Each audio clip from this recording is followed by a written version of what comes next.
Capítulo 17 Bina, el tercer Sefira. Título, Bina, entendimiento. Hebreo, Bet, Yod, Nun, imagen mágica, una mujer madura. Una matrona. Situación en el árbol, a la cabeza del pilar de la severidad en el triángulo supremo. Texto yetzirático, la tercera inteligencia se llama la inteligencia santificante, el fundamento de la sabiduría primordial, también se la denomina la creadora de la fe, y sus raíces están en Amén. Es la madre de la fe, de donde emana la fe. Títulos dados a Bina, Ama, la madre obscura y estéril, Aima, la madre resplandeciente y fecunda. Chorcia, el trono, Mara, el gran mar. Nombre divino, Jehová Elohim. Arcángel, Zabkiel. Orden angélico, Aralim, tronos. Chakra mundano, Sabbatai, Saturno. Experiencia espiritual, visión del dolor. Virtud, silencio. Vicio, avaricia. Correspondencia en el microcosmos, el lado derecho del rostro.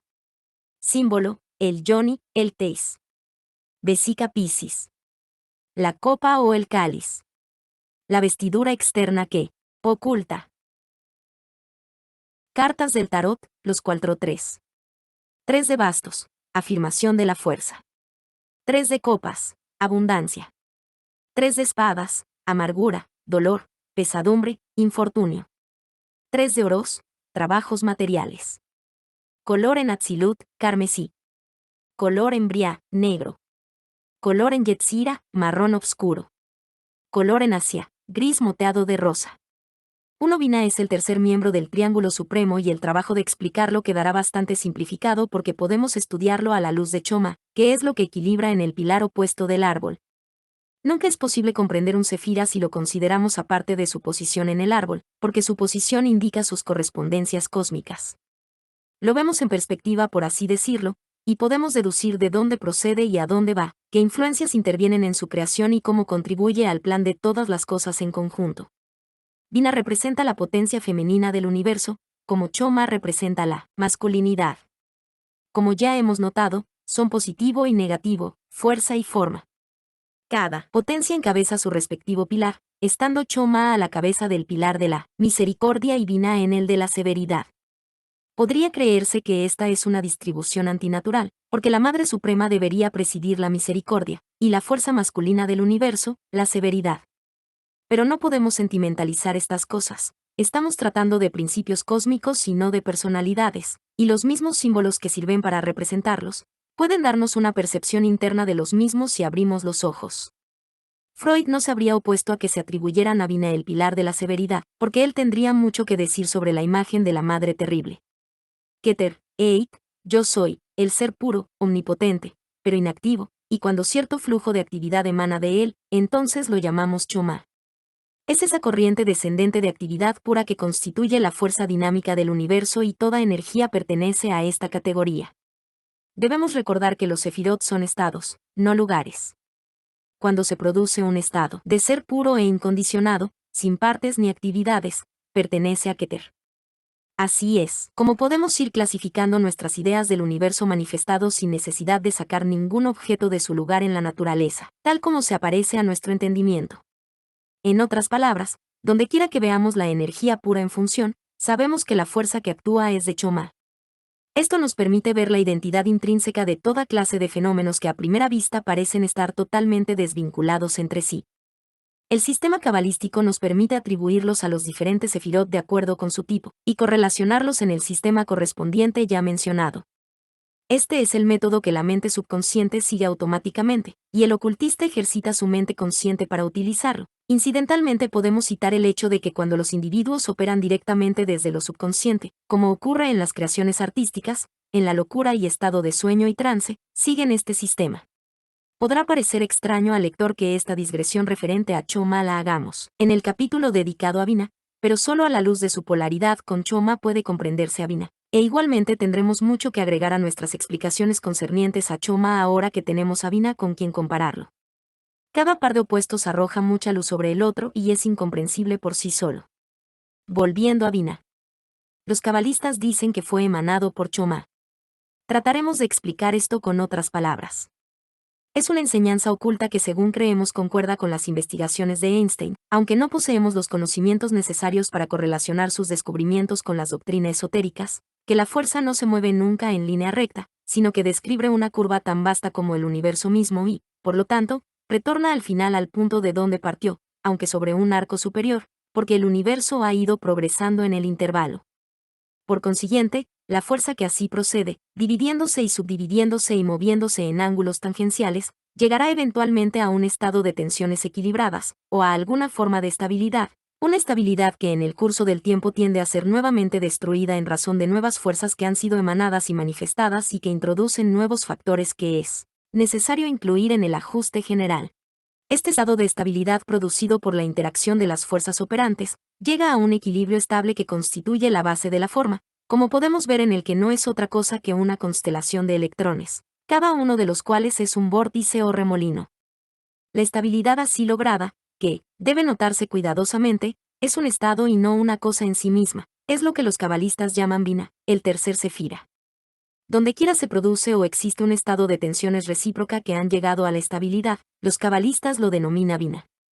Por ejemplo, el átomo, que para todos los fines prácticos constituye la unidad estable del plano físico, es la manifestación del tipo de fuerza llamado Bina. Todas las organizaciones sociales sobre las cuales pesa abrumadoramente la mano muerta del estancamiento, como, por ejemplo, la civilización china antes de la revolución o nuestras fosilizadas universidades, se dice que están bajo la influencia de Bina. A Bina se le atribuye el dios griego Cronos, Saturno.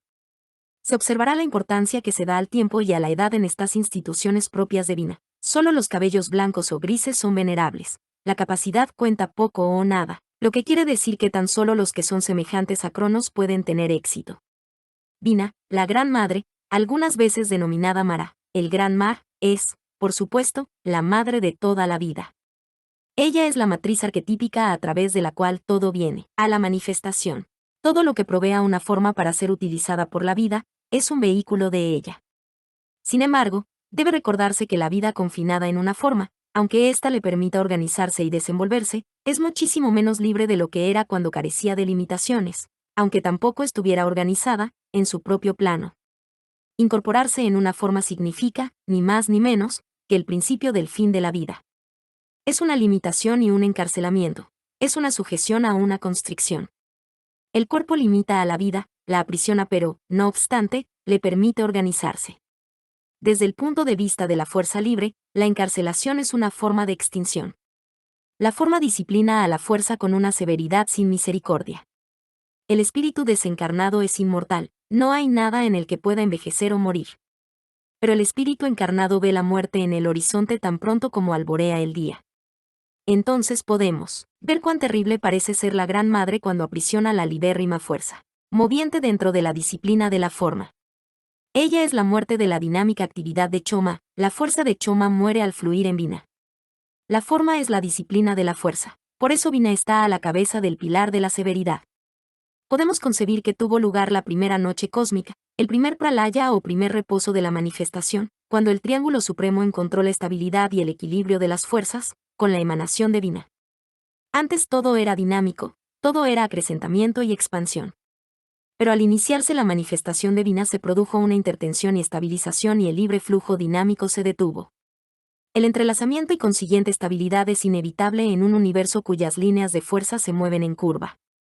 Y si observamos cómo el estado de Bina era la consecuencia inevitable del reinado de Choma en un universo curvilíneo, podemos ver que el tiempo debe pasar por épocas, en que bien sea Bina o Choma los que predominen. Antes de que las líneas de fuerza hubieran completado su circuito del universo manifestado y comenzaran a retornar sobre sí mismos y entrelazarse, todo era Choma y el dinamismo no tenía restricción alguna. Después que Bina y Choma, como primer par de opuestos, hubieron encontrado su equilibrio, todo desde entonces perteneció a Bina y la estabilidad fue inmutable, pero Keter, el gran emanador, continúa manifestando al gran inmanifestado, la fuerza fluye en el universo y la suma de energías aumenta.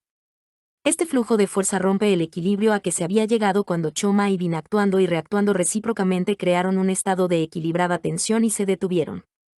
Entonces comienza otra vez la acción y la reacción, y la fase de Choma, en la que la fuerza dinámica predomina, se sobrepone al estado estático de Bina y prosigue el ciclo nuevamente, alcanzándose un nuevo equilibrio entre los pares de opuestos, pero muchísimo más completo que el anterior, sobre un arco o espira más elevada, según se denomina evolutivamente, solo para ser destruido más tarde, conforme el flujo de Keter rompa la balanza en favor del principio cinético.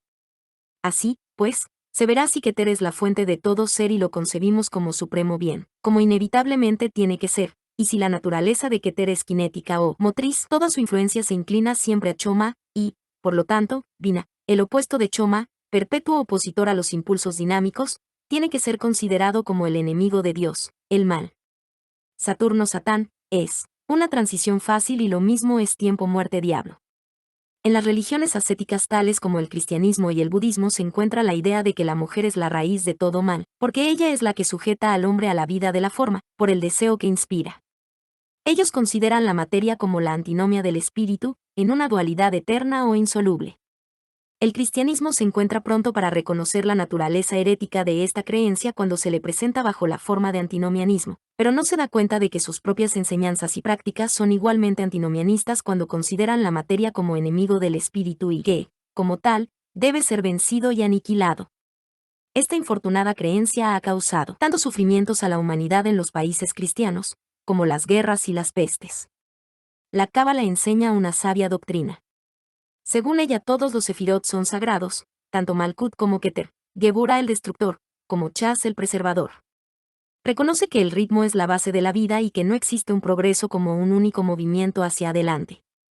Si comprendiéramos bien estas cosas, nos ahorraríamos muchísimos sufrimientos, porque contemplaríamos como las dos fases Choma y Binah se suceden la una a la otra, tanto en nuestras vidas como en la vida de las naciones. Y entonces comprenderíamos el profundo significado de las palabras de Shakespeare cuando dice: existe una marea en los asuntos de los hombres, que si se toma cuando sube lo lleva a uno a la fortuna. Binah es la raíz primordial de la materia, pero el pleno desenvolvimiento de esta no se logra sino en Malkut, el universo material.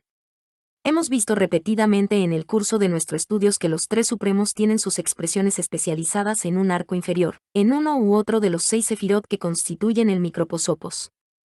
De estos se dice repetidas veces que tienen sus raíces en la tríada superior o que son sus reflejos, todo lo cual tiene un significado profundo y trascendental. Binah se vincula con Malkut como la raíz al fruto. Esto lo indica claramente el texto yetzirático de Malkut en el que dice: ella está sentada en el trono de Binah. Por este motivo es imposible una atribución de los dioses de otros panteones a los diferentes sefirot, en forma inflexible y definida. Aspectos de Isis se pueden encontrar en Binah, Nesach, Yesod y Malkut, y aspectos de Osiris, en Choma, Chis y Tiferet. En la mitología griega esto resulta muchísimo más claro porque se dan a los distintos dioses títulos descriptivos. Por ejemplo, Diana, la diosa lunar, la cazadora virginal, era adorada en Éfeso como la diosa de los múltiples pechos. Venus, la diosa de la belleza femenina y del amor, tenía un templo donde era adorada como la Venus barbada. Todas estas cosas nos enseñan muchas verdades importantes. Nos enseñan a buscar el principio que está tras toda multiforme manifestación y a comprender que asumen diferentes formas en los distintos niveles. La vida no es tan simple y vacía como uno creería a primera vista. 2. El significado de los nombres hebreos correspondientes al segundo y tercer sefirot son sabiduría y entendimiento, y ambos se encuentran curiosamente contrabalanceados como si la distinción entre estos dos nombres fuera de capital importancia. La sabiduría nos sugiere la idea del conocimiento acumulado de infinitas series de imágenes recogidas por nuestra memoria, pero el entendimiento nos sugiere la idea de poder penetrar en su significado, de poder percibir su esencia y su interrelación, lo que no está necesariamente implícito en la sabiduría, tomada como conocimiento intelectual. De esa manera obtenemos un concepto de una extensa serie, una cadena de ideas asociadas, en relación con Choma, lo que concuerda con el símbolo de la línea recta. Con respecto a la comprensión, surge en nosotros la idea de la síntesis, de la percepción significativa que se produce cuando las ideas se relacionan entre sí y, metafísicamente hablando, se superponen unas a otras en una serie evolucionante que va de lo denso a lo sutil. Es así como la noción del principio formador Binah retorna a nuestra mente.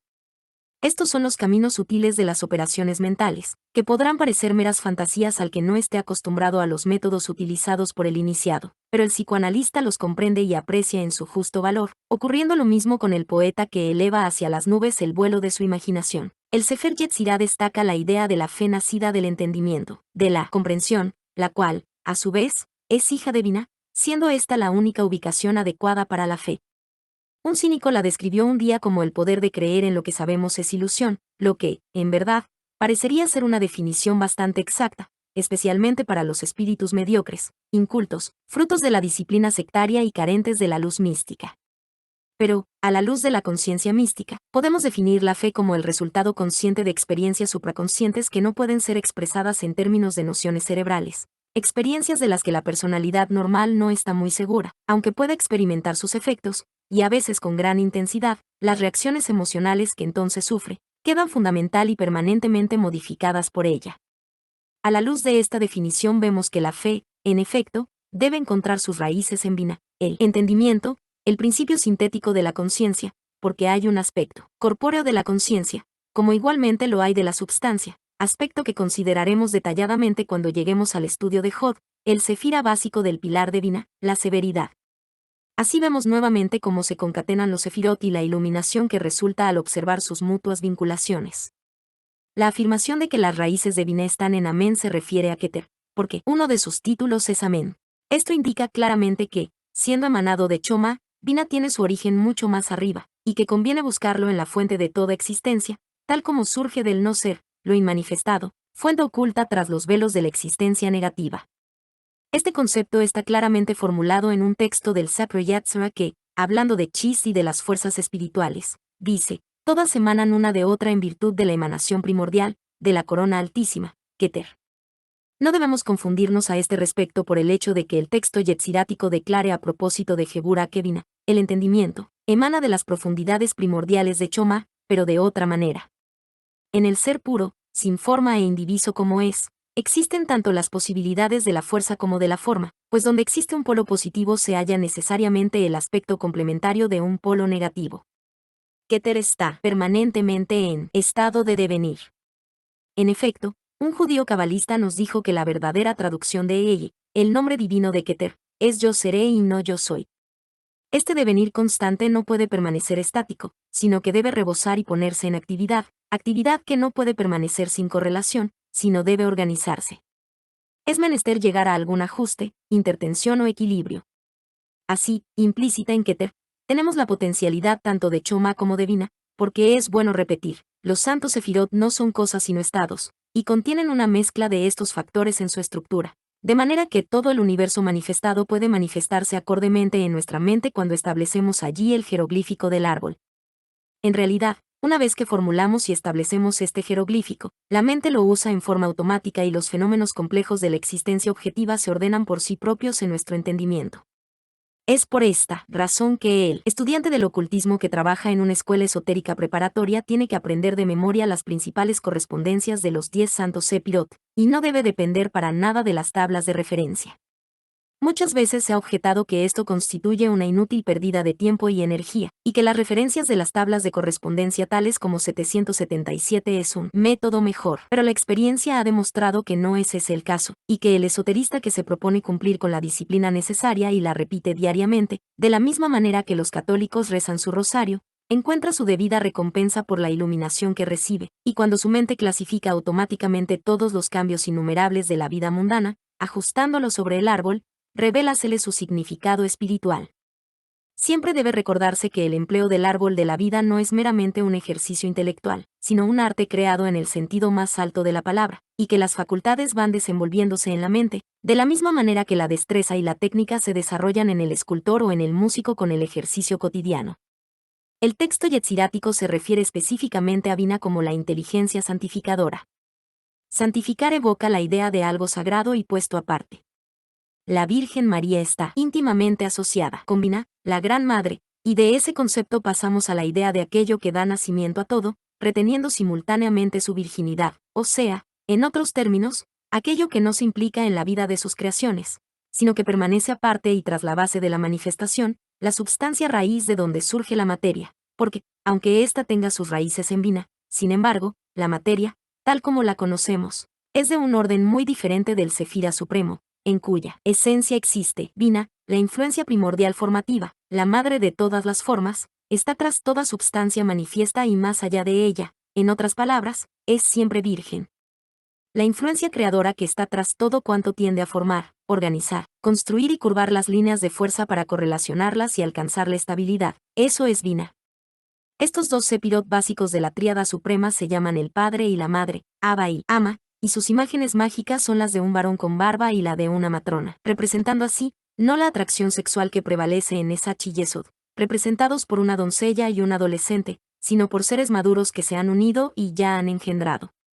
Tenemos siempre que distinguir entre la atracción sexual específicamente magnética y la función de la reproducción, pues no son la misma cosa, ni siquiera constituyen diferentes grados de la misma.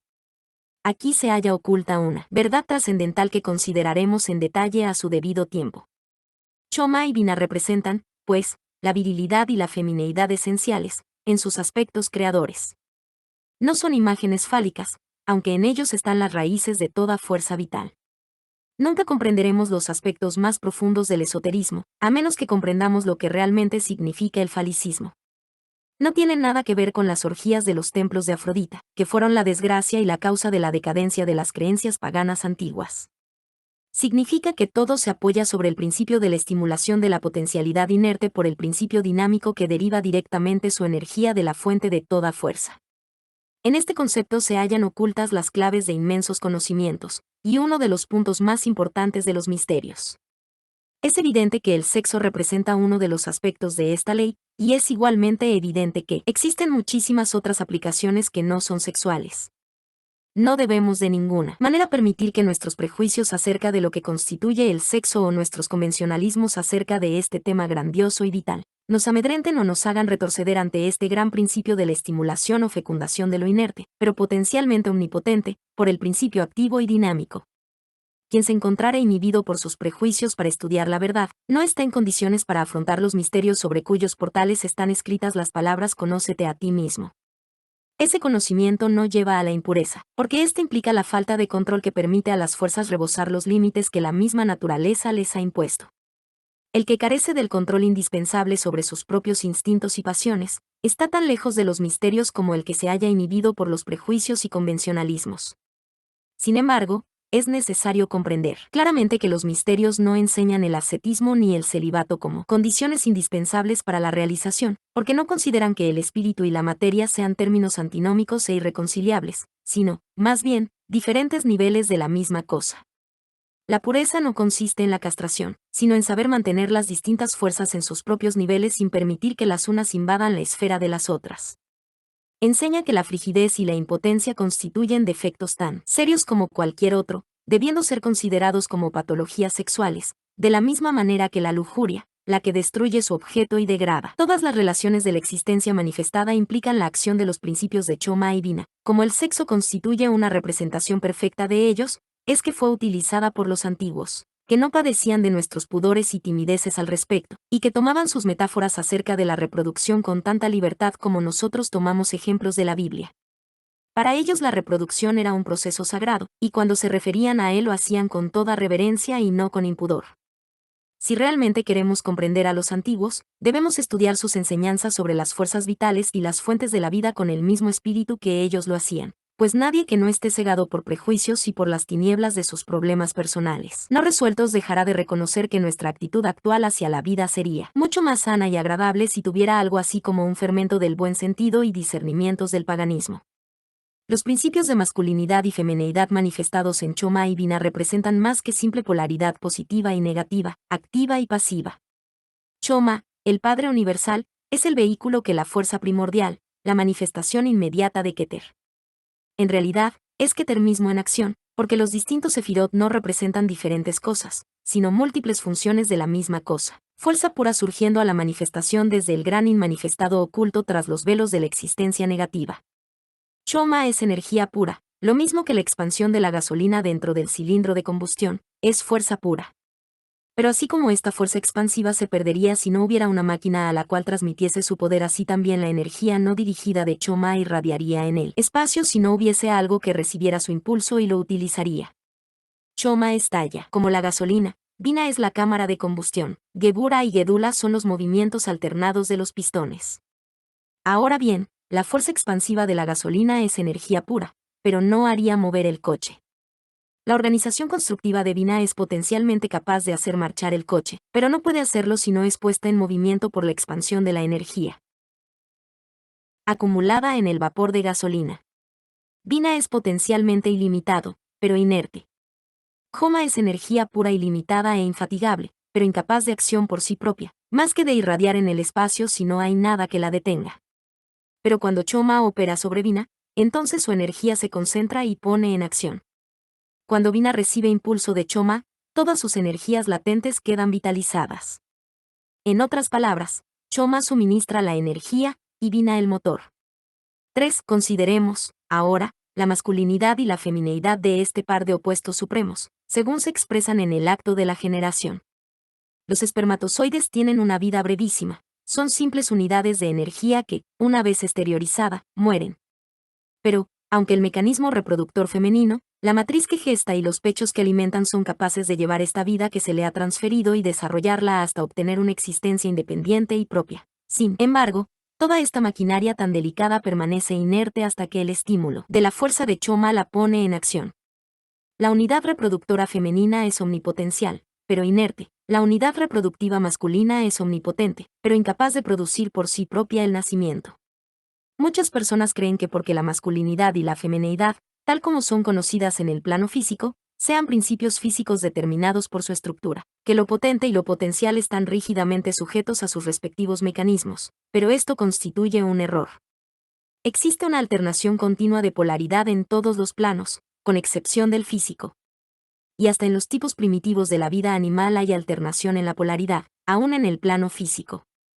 En los tipos superiores, y especialmente en los vertebrados, la polaridad se determina como un accidente del nacimiento, salvo en los casos de anomalías hermafroditas, que no pueden ser consideradas más que como casos patológicos, y en los cuales solo un sexo está realmente en actividad, sea cual fuere el aparente desarrollo del otro. El conocimiento de esta perpetua alternación de la polaridad es uno de los secretos más importantes de los misterios, pero que en absoluto consiste en la homosexualidad, perversión patológica de este hecho y que acusa un desorden de los instintos sexuales, cuando no se comprende bien esta ley de polaridad. En resumen, aunque el procedimiento de reproducción en el plano físico está determinada en cada individuo por la configuración de su cuerpo, sus reacciones espirituales no son tan estables porque el alma es bisexual. En otros términos, en nuestras relaciones en la vida somos positivos o negativos, según sea las circunstancias sean más fuertes o más débiles que nosotros. También en este hecho se destaca que Nesach, Venus Afrodita, sea el cefira básico de la columna de Choma. Vemos, pues, que la naturaleza femenina demuestra diferente polaridad en los distintos niveles, porque en Nesach es tan positiva y dinámica como es estática en Binah. Todo esto no es solo desconcertante intelectualmente, sino muy confuso moralmente, y aún a riesgo de ser acusados de sostener tesis anormales, tenemos que tratar de aclarar muy bien estas cosas, pues sus consecuencias prácticas son trascendentales. Dicen los rabinos que cada sefira aparece como negativo en relación al superior, del cual emana, y positivo en relación al inferior que de él emana. He aquí lo que nos da la clave: somos negativos en nuestras relaciones con lo que es de tipo potencial superior al nuestro, y positivos con aquellos que es de un potencial inferior. Esta es una relación que se halla en estado de perpetuo flujo y que varía en cada punto de nuestros innumerables contactos con el medio en que actuamos. En la mayoría de los casos, las relaciones entre un hombre y una mujer no son enteramente satisfactorias para ninguna de las partes, y deben, o resignarse a una satisfacción incompleta en sus mutuas relaciones bajo el imperativo de la presión religiosa o económica, o suplementar su incompletamiento en otras partes, con el resultado que vuelven a producirse las condiciones primitivas una vez que la novedad ha perdido su atractivo. En esas circunstancias, se observará que la culminación de la satisfacción sexual se halla solo en la novedad, la cual es algo que debe ser renovado constantemente, con el consiguiente resultado desastroso para la economía sexual. El inconveniente reside en el hecho de que, mientras en el plano físico el macho es quien imparte el estímulo que lleva a la reproducción, no comprende que, a la vez, en los planos internos, en virtud de la ley de polaridad inversa, él es negativo y en su completamiento emocional depende del estímulo que le imparte la hembra. Depende de ella para su fertilidad emocional, como puede verse fácilmente en el caso de las grandes mentalidades creadoras como Wagner o Shelley. El matrimonio no implica dos mitades, sino 4/4 que se unen en una equilibrada armonía de fecundación recíproca. Binah y Homa están balanceados por Od y Nesach. El ser humano tiene que adorar tanto a diosas como a dioses. Boaz y Yaquín son ambos pilares del templo, pero solo de su unión nace el equilibrio. Una religión sin diosas está a mitad del camino del completo ateísmo. En la palabra Elohim, Elohim, encontramos la clave verdadera. Elohim se traduce como Dios en las versiones autorizadas y revisadas de la Biblia. En realidad debería traducirse diosas y dioses, pues es un nombre femenino con una terminación plural masculina. Este es un hecho incontrovertible, al menos desde el punto de vista lingüístico, y es de presumir que los varios autores que integran los libros de la Biblia sabían bien lo que decían, y no usaron esa forma peculiar y única. Sin muy buenas razones. Y el espíritu de los principios masculino y femenino se cernía sobre la superficie de lo informe, y la creación tuvo lugar. Si anhelamos un equilibrio, en vez de nuestra condición actual de tensiones desiguales, debemos rendir culto a Elohim y no a Jehová. El culto de Jehová en vez de Elohim es un poderoso impedimento para elevarnos a los distintos planos. Esto es, para lograr la conciencia de lo supranormal como parte de nuestro bagaje normal, pues debemos estar preparados para cambiar de polaridad conforme ascendamos de nivel, porque lo que es positivo en el plano físico se torna negativo en el astral, y viceversa. Además, como en toda obra culta es menester usar más de un plano, como en la evocación e invocación, o sucesivamente, como cuando correlacionamos los niveles de conciencia en el trabajo psíquico, el factor negativo debe tener siempre su lugar en nuestra tarea, tanto subjetiva como objetivamente. Esto nos abre nuevos horizontes en el asunto.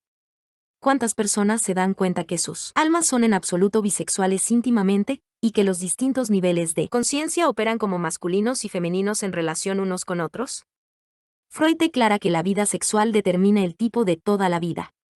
Fundamentalmente es probable que, por el contrario, la vida en conjunto determine el tipo de la vida sexual, pero para los propósitos prácticos, su manera de establecer este hecho es verdadera, porque si bien no es posible enderezar una vida sexual torcida operando sobre el conjunto, por ejemplo, la riqueza ni la fama son una compensación adecuada para la represión de ese instinto fundamental, es muy posible enderezar todo el resto de la vida, desentrañándola de toda vida sexual. Esto es un hecho de experiencia práctica, y no ha menester ser discutido a priori. Sin duda alguna, por esta razón y lo aprendido prácticamente sobre las operaciones de la conciencia humana, es que los antiguos hicieron del falicismo una parte tan importante de sus ritos. También actualmente constituye un factor importante de los cultos modernos, pero el reconocimiento del significado de esos símbolos empleados tradicionalmente ha sido reprimido y eliminado de la conciencia de los fieles. La psicología de Freud suministra la clave del antiguo falicismo y abre las puertas que conducen al adytum de los misterios. No hay manera de eludir este hecho en el ocultismo práctico, por más desagradable que pueda parecer, y ello explica el porqué de tantas operaciones mágicas que naufragan en la esterilidad. Estos asuntos constituyen secretos recónditos de los misterios, acerca de los cuales nuestra época ha perdido por completo las claves. Pero la experiencia de la nueva psicología y su arte psiquiátrico han demostrado abundantemente la solidez de la base en que los antiguos fundamentaban su culto al principio creador y a la fertilidad, convirtiéndolo en un rito importante de su vida religiosa. Es una experiencia ya bien establecida y fuera de toda duda que la persona que haya disociado de su conciencia los sentimientos sexuales en ningún nivel de la vida logra asidero. Este es un hecho incontestable de la psicoterapia moderna. En el trabajo oculto, la persona inhibida, reprimida sexualmente, se inclina hacia las formas desequilibradas del psiquismo y de la mediumnidad y no sirve para nada en las operaciones mágicas en las que el poder debe ser dirigido por la voluntad. Esto no significa que una total represión o una total expresión sea necesaria para el trabajo mágico, sino significa de la manera más expresa que la persona que ha arrancado sus instintos naturales cuyas raíces están en la madre tierra, en la conciencia de esa persona existe un abismo. Por tanto, no puede ser un canal apto para que descienda el poder que, viniendo de los planos superiores, llega hasta el plano físico. Sabemos que se nos interpretará mal por nuestra franqueza en estos asuntos, pero si no hay alguien que se atreva a adelantarse y a desafiar el odio que despierte manifestando la verdad, ¿cómo podrían los verdaderos investigadores encontrar el sendero que los lleva a los misterios? Tendríamos que mantener en la logia la actitud así llamada victoriana, que ha sido abandonada por completo fuera de su recinto. Alguien tiene que demoler los falsos dioses hechos a imagen y semejanza del señor Grundy. No obstante, creemos que las pérdidas que podríamos sufrir en este concepto serían relativamente pequeñas, porque es imposible cooperar ni enseñar a una persona que se asusta cuando le hablan claramente. Y no se imagine el lector que le estamos invitando a quien sabe que orgías fálicas, como quizás a alguien podría parecerle en su malicia, sino nos estamos limitando solo a señalar que la persona incapaz de asir el significado de los cultos fálicos, desde el punto de vista psicológico, no tiene bastante inteligencia ni puede servir de nada en los misterios. 4. Habiendo ya prestado suficiente consideración a la elucidación del principio Vina obrando en polaridad con Choma, de otra manera es incomprensible, pues es esencialmente un principio de polaridad. Consideraremos ahora el significado del simbolismo atribuido al tercer Sepira, que puede dividirse en dos aspectos, el de la Gran Madre y el de Saturno, pues ambos atributos corresponden a Vina. Es la poderosa madre de todos los seres vivientes e, igualmente, el principio de la muerte, pues la forma debe morir cuando ha cumplido su misión.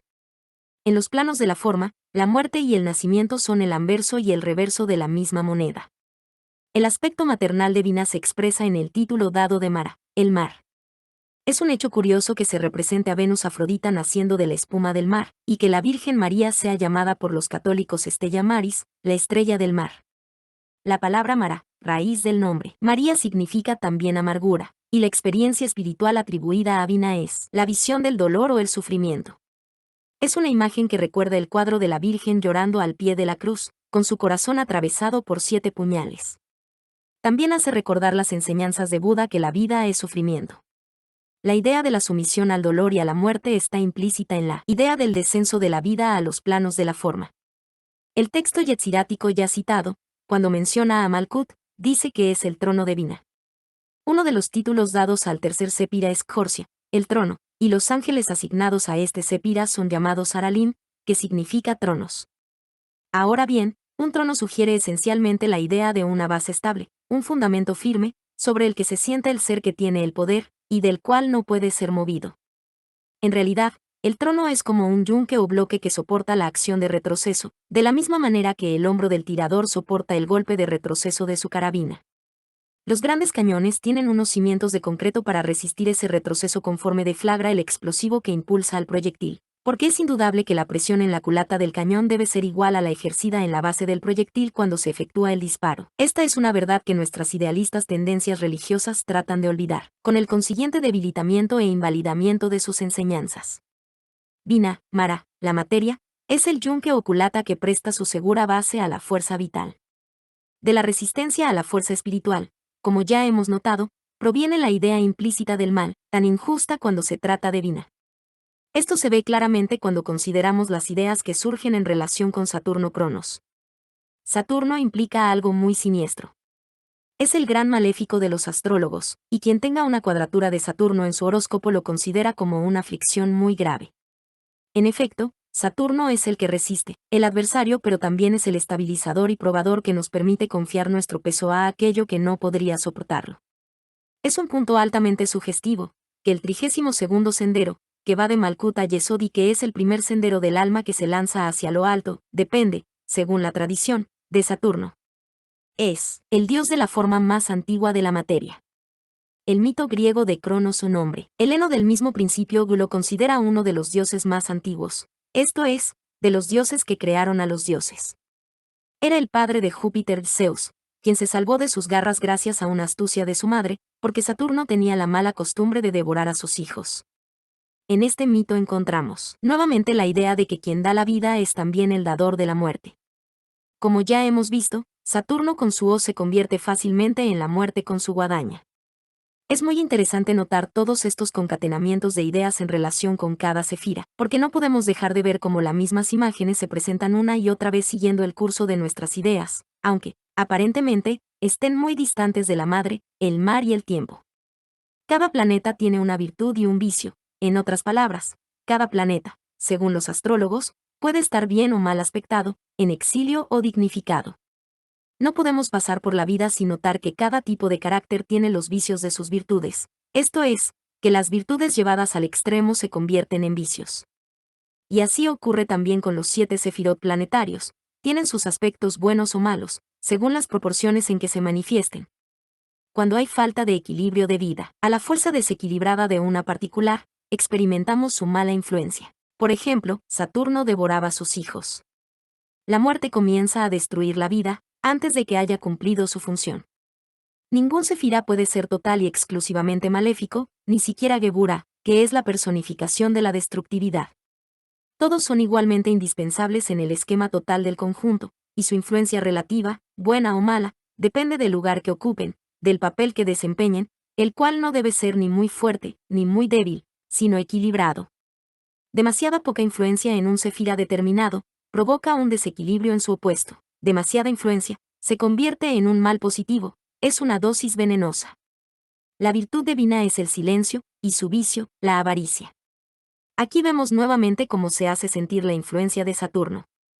Keats habla de Saturno, el de los cabellos grises, silencioso como una roca, y en estas pocas palabras el poeta evoca una imagen mágica de la edad primordial, el silencio, y la influencia de Saturno. En verdad, es uno de los dioses antiguos asociado al aspecto mineral de la tierra. Su trono se encuentra en las rocas más antiguas, sobre las que no crece planta alguna. Se dice que el silencio es una de las virtudes más deseables en la mujer. Sí como fuere, y sin poner en duda que su lengua es su arma más peligrosa, el silencio indica receptividad. Si guardamos silencio, podemos escuchar y, por ende, aprender, pero si hablamos, las puertas de nuestro espíritu permanecen cerradas. La resistencia y la receptividad divina son sus mayores poderes, y de estas virtudes surge el vicio provocado por su exceso, la avaricia, que niega demasiado y retiene hasta lo más indispensable. Cuando este vicio prevalece, necesitamos de la generosa influencia de Gedula, Geburah, Júpiter-Marte, influencia que destruye al viejo dios, el devorador de sus propios hijos, e instaura un nuevo reino. Los símbolos mágicos de Vina son el yoni y la vestidura externa de ocultación, siendo este último un término gnóstico, y el primero una palabra hindú, que significan los órganos sexuales femeninos en correspondencia negativa con el falo masculino. El término teis, menos conocido, es el equivalente europeo. En los símbolos religiosos de la India, el yoni y el lingam aparecen con suma frecuencia, porque la idea de la fuerza vital y de la virilidad son los motivos principales de sus ritos. La idea de la fertilidad es el motivo principal de los aspectos de Vina que se manifiestan en el mundo de Asia, sobre el plano físico. La vida no solo anima a la materia a fin de disciplinarla, sino que también surge de ella triunfalmente, aumentada y multiplicada. El aspecto de la fertilidad que equilibra el aspecto tiempo-muerte, limitación es esencial para nuestro concepto de Vina. El tiempo-muerte ciega con su guadaña el trigo de Ceres, ambos son símbolos de Vina. La idea de la vestidura externa de ocultación sugiere claramente la materia, así como el esplendor envolvente de la túnica interna de gloria del principio vital. Estas dos ideas juntas nos suministran el concepto de cuerpo animado por el espíritu. Su vestidura interna de gloria espiritual, oculta a todos los ojos por la túnica externa de la materia densa. Una y otra vez, al meditar sobre estos misterios, encontramos nueva iluminación merced a la colección aparentemente fortuita de símbolos asignados a cada cefira. Ya hemos visto en nuestros estudios que ningún símbolo puede estar aislado y que toda penetración de la intuición y la imaginación sirve para revelar largas líneas de entrelazamiento entre ellos.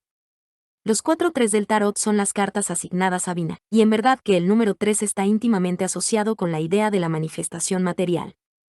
Las dos fuerzas opuestas encuentran su expresión en una tercera, el equilibrio entre ambas, que se manifiesta en un plano inferior al de los padres. El triángulo es uno de los símbolos asignados a Saturno, como el dios de la materia más densa, y el triángulo del arte, como se lo llama, se emplea en las ceremonias mágicas cuando la intención de las mismas es la de evocar y hacer visible en el plano material algún espíritu. Para los otros modos de manifestación, siempre se usa el círculo. El 3 de bastos es el señor de la fuerza establecida. Aquí tenemos nuevamente la idea del poder equilibrado, tan característico de Vina. Los bastos, como podemos recordar, representan la fuerza dinámica de Jod. Esta fuerza, cuando se encuentra en la esfera de Vina, deja de ser dinámica para devenir consolidada. Las copas son, esencialmente, la fuerza femenina, porque la copa o el cáliz es uno de los símbolos de Vina, íntimamente vinculados con el yoni en el simbolismo esotérico. El 3 de copas se encuentra, pues, en su debido lugar en Vina, porque los dos juegos de simbolismo se esfuerzan mutuamente. El 3 de copas, que significa abundancia, representa la fertilidad divina, en su aspecto de Ceres.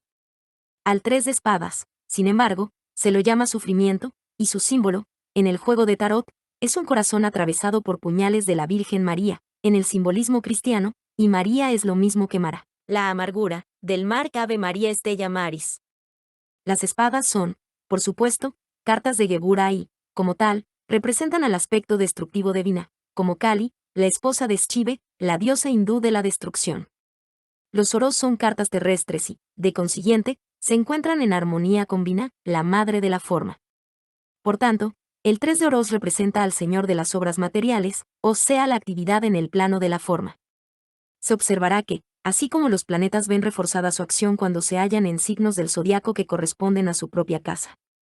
También las cartas del tarot, cuando el significado del cefira coincide con el espíritu de la lámina, representa el aspecto activo de la influencia, pero cuando el cefira y los símbolos representan influencias distintas, entonces la carta es maléfica.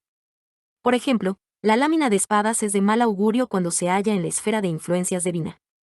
Y, finalmente, para resumir, nos hemos extendido tanto con Vina, porque así queda completo el triángulo supremo y el primero de los pares de opuestos. Representa no solo a sí propio, sino también el funcionamiento de ambos polos, porque es imposible comprender ninguna unidad del árbol salvo en relación con otras unidades con las que interactúa y se equilibra. Choma sin Vina y Vina sin Choma son incomprensibles, porque su par constituye una unidad funcional y no ninguno de ellos separadamente.